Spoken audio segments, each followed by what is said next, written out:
Have you ever been to the Motorcycle Hall of Fame? No. Okay. Well, it's in Pickerington, Ohio. The AMA Motorcycle Hall of Fame Museum is an offshoot of the American Motorcyclist Association, recognizing individuals who have contributed to motorcycle sport, motorcycle construction, motorcycling in general. There, you will find several displays of the AMA Bessie Stringfield Award. It's presented annually to an individual or individuals who have been instrumental in bringing emerging markets into the world of motorcycling.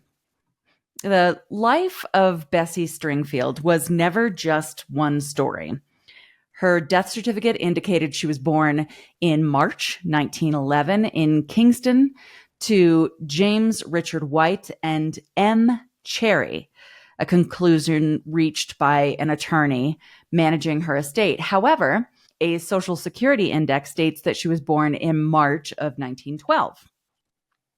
Various websites, including Forgotten Newsmakers, blackpast.org, and Timeline, claim she was born Betsy Lenora Ellis in February of 1911 in Jamaica to Maria Ellis and James Ferguson, with no explanation provided for the transition from Betsy to Bessie. According to Stringfield's niece, she said, "I don't know anything about Jamaica. Her mother's name was Maggie Cherry and her father's name was James White, and they lived in North Carolina and identified as Black Americans." Others say that Bessie claims she was born in Jamaica to an interracial couple, left without a mother at a young age, and abandoned by her father in Boston. So who knows what's going on here? But she does claim that later she was adopted by a kind Irish Catholic woman who gifted her a motorcycle when she turned 16. And what year would this have been? Depends on what year you believe she was born in. Okay, but basically.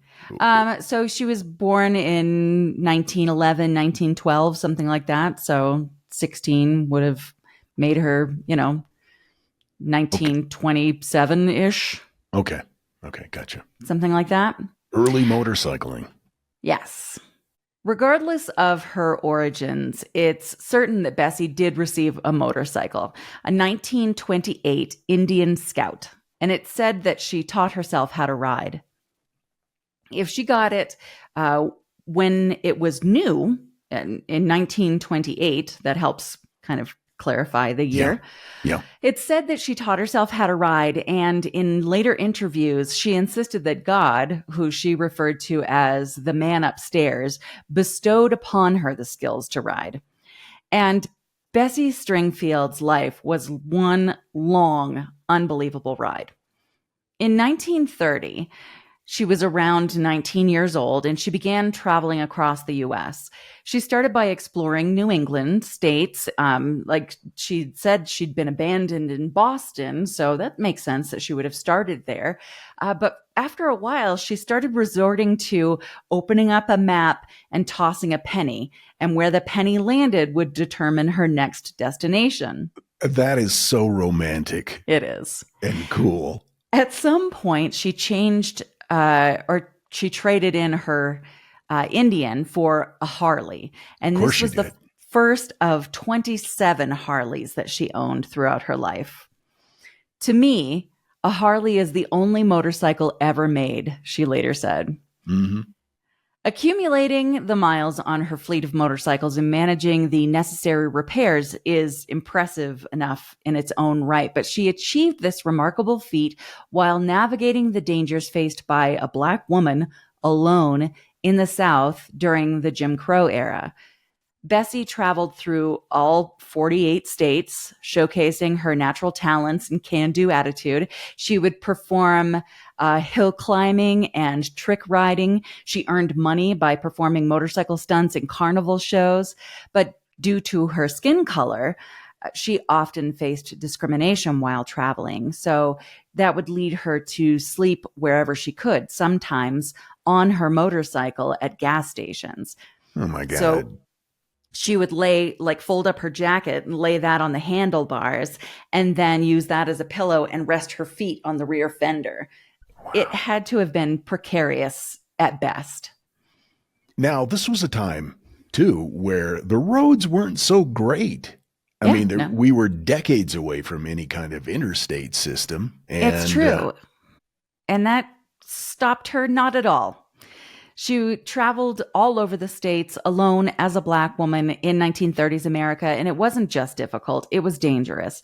The country was still deeply segregated, and laws at the time enforced racial discrimination in the South, and racism was deeply ingrained in many parts of the North.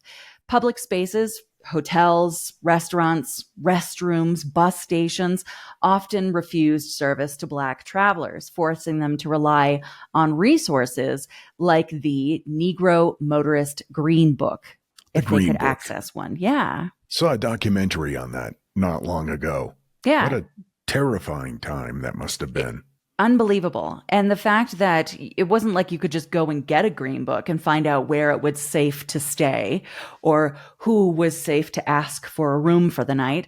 It wasn't like you could just go and get one of these books. You had to be given it or come across it, or, you had to be part of a network of people. For a Black woman traveling alone, the risks were huge. She was vulnerable to not just racial violence, but also gender-based violence. I mean, a woman, period, riding alone on a motorcycle, it's simply existing in certain places at the wrong time could make her a target. And sleeping on her motorcycle in a gas station parking lot on many occasions. There is very little self-defense there. Right. She was reportedly deliberately knocked down by a man in a pickup truck while traveling in the South. It took immense courage, strategy, and resilience to navigate a world that was openly hostile toward her. She spent many nights staying with Black families that she met along her travels, making connections wherever she went. But she, along this traveling life of hers, managed to marry and divorce 6 times. I imagine if you're just traveling the country on a motorcycle, that would be relatively easy. Just get on your bike and ride. I think it was Freddie Mercury that said that. Yeah, but how do you convince someone to marry you when they're like, okay, but I'm probably going to leave in a couple days, right? Yeah, It's just, right. yeah.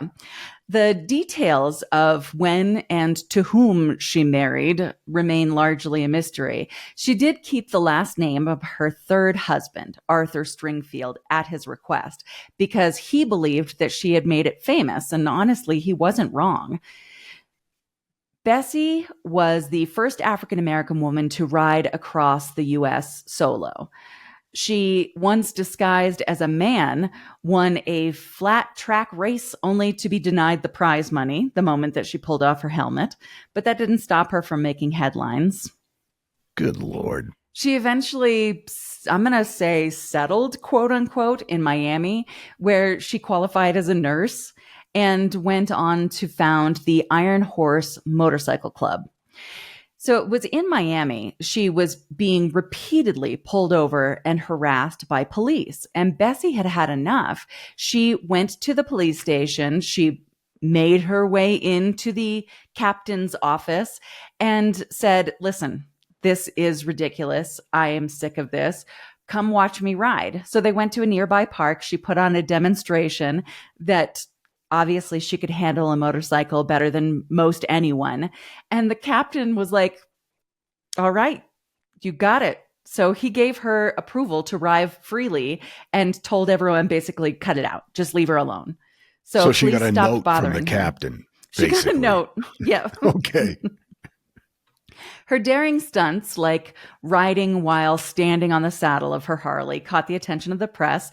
They dubbed her first the, quote, Negro motorcycle queen, and later they called her the motorcycle queen of Miami. She lavished her love on her pet dogs, some of whom even learned how to ride on her bike. No way. And I've during, actually, we've seen that here in yeah. Ecuador, Oh, yeah. and it's disturbing. In fact, we saw somebody on a motorcycle with a toddler again on the front, sitting on the gas tank. And they were, riding probably 40 miles per hour. It's definitely a culture you have to get used to, for Mm-hmm. sure. During World War II, Bessie served as a civilian courier for the U.S. Army. She crisscrossed the country 8 times in 4 years, delivering documents between domestic bases. And she was prepared for just about anything. She even learned how to weave a bridge from rope and tree limbs in case she ever needed to cross a swamp, though luckily she didn't have to. Wow. But she had a military crest affixed to her own blue Harley, and she rode with purpose. Now, Bessie Stringfield passed away at the age of 82 in February of 1993. Now, we assume that she's 82. Again, we don't know when she was born exactly, so hard to say. But she died in her home in Fort Lauderdale. And the cause of death was reported to be complications from a stroke. But Bessie rode her Harley motorcycle to church every Sunday until shortly before her death.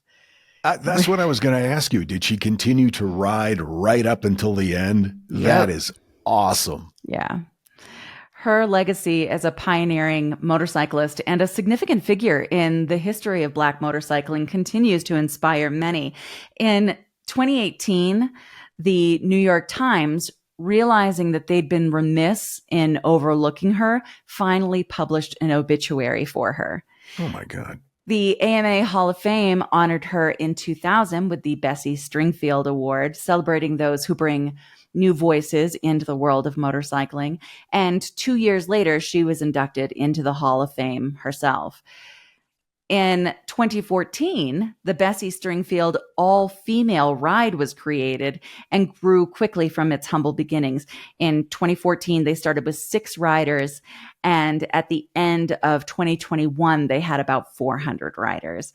Wow. So this is a really cool group of women who just want to celebrate the fact that Bessie Stringfield did this and did it on her own, and she was such a rebel and a badass, and there's no getting around it. That is an incredible story. I wonder what the last Harley was that she rode. What was her model of choice? I see her on like a Deuce, Yeah, sure. Very sporty. But yet, 1400 cc. So okay. It's got some pop. Sure. Just for around the city. I mean, if you're just going to go to church on your Harley, I wouldn't take one of those cross country. But then again, I'm not Bessie. That's true. I do not have an answer for you. I could probably find it, but I didn't think to. Sorry about that. That's okay. Bessie definitely lived at full throttle, if you will. She carved out her own legend on 2 wheels. I wanted to thank Danny, who sent this suggestion. I had a lot of fun reading about Bessie and her many stories of her origins and the way that she just did her own thing, her own way, and I love it. I got my information from the American Motorcycle Association, BessieStringfieldBook.com, insurance, HarleyDavidson.com, the National MC Museum, and the New York Times.